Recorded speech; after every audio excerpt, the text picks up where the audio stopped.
Hello everyone, in this video we're going to discuss our bee stencils as well as how to remove paint from your stencil after you have used them. One of the biggest questions that we get all the time on our stencils is, how do I remove the paint from these stencils? The good news is these will hold up to just about any method that you decide to use to remove that paint.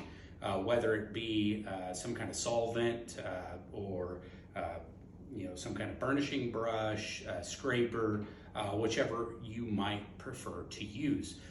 With that being said, we have painted a Langstroth hive here with our logo that we use as our demos.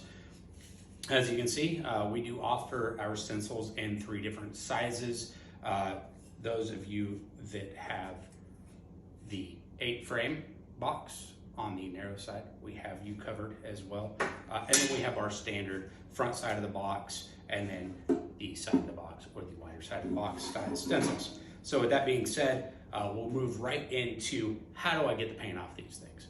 So honestly, these build up paint and you could just let it dry and you will see on the back side, if you don't overly gunk these up, the paint doesn't really come through on the backside. So you don't really risk having a whole lot of smearing or running on your stencils as long as it is painted when it is relatively warm outside and you don't overspray a bunch on the box.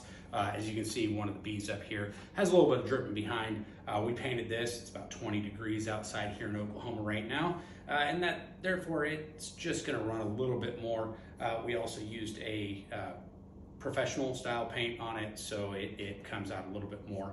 The other thing that folks sometimes do will put a strip of tape at the top to prevent any overspray just coming up on the top.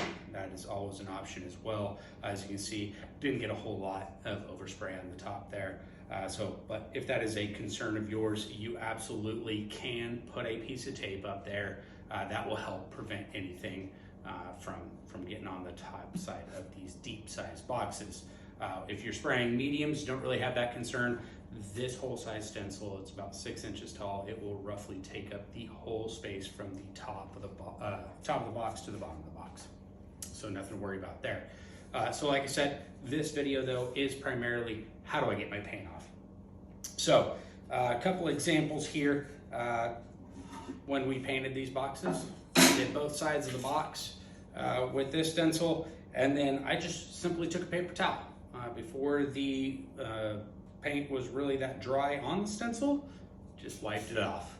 As you can see, it got a fair amount off. It didn't really stick to it. Again, it's a pretty cold day here in Oklahoma, so obviously the hotter it gets outside, it will stay on there a little bit better. These I also did with the paper towel method. As you can see, I painted the queen bee on all 4 sides, and I painted just our bad dog bee stencil on 2 sides of the box. As you'll see, it comes off pretty well, just wipe with a paper towel. If you don't have that option, you're out in the field, maybe a little bit away from your shop, we completely understand. Honestly, I would tell you, get a couple of stencils. That's gonna help you out a lot. Spray 1 stencil, if you get 2 of them from us. You can spray 1 stencil and then let 1 dry. This has been dried now for about an hour. As you can tell, there's really, again, there's nothing on the back side here. It didn't bleed through. Of course, I only did 1 box, right? I did both sides on 1 box. So obviously the more you do, the more it will start, coming through on the other side of that stencil. And of course, it will run down on that stencil as well. So that's just something to be aware of. However, if you get past that spot or you want to just keep being able to paint and paint and paint, unfortunately, there's not a whole lot of great methods without having to stop. With that being said, I really like the Goof Off. It's a form of graffiti removal spray that you can get. It handles spray paint exceptionally well. I find that if you just spray down the face of the stencil, takes usually 3 or 4 little sprays, let it sit out in the sun for a good 3 to 5 minutes. let it bake. You can almost wipe it off or just peel it off. It basically just flakes that right off the metal. And then you'll just want to make sure to dry that metal as best as you can, so that way it doesn't start rusting afterwards, if that's any of your concern. Other methods that we've seen is the putty knife. You can use a putty knife. You can really get in there, scrape it. As you're scraping, you'll see it starts coming off pretty well. This is just a basic putty knife. This one is not sharp, so if you were to use a razor blade style scraper or knife, it will definitely take that off for you.